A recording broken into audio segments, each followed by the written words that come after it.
ਸਾਖੀਆਂ ਸਹੇਲੀਆਂ ਚ ਨੱਚਦੀ ਫਿਰ ਆਪਣੇ ਵਿਆਹ ਦੀ ਗੱਲ ਦੱਸਦੀ ਫਿਰ ਤੂੰ ਯਾਰ ਤੇਰਾ ਬੈਠਾ ਸੀ ਗਵੰਡੀਆਂ ਦੇ ਤੇਰੇ ਦਿੱਤੇ ਦੁੱਖ ਦਿਲ ਚ ਲਕੋਈ ਗਿਆ ਕੁੜੀਆਂ ਕੱਢਣ ਵਿਆਹ ਦੇ ਗੀਤ ਤੇਰੇ ਵੈਰ ਨੇ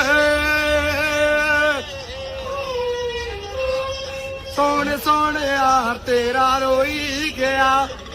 ਕੁੜੀਆਂ ਕੱਢਣ ਵਿਆਹ ਦੇ ਗੀਤ ਤੇਰੇ ਵੈਰ ਨੇ ਯਾਰ ਤੇਰਾ ਰੋਈ ਗਿਆ।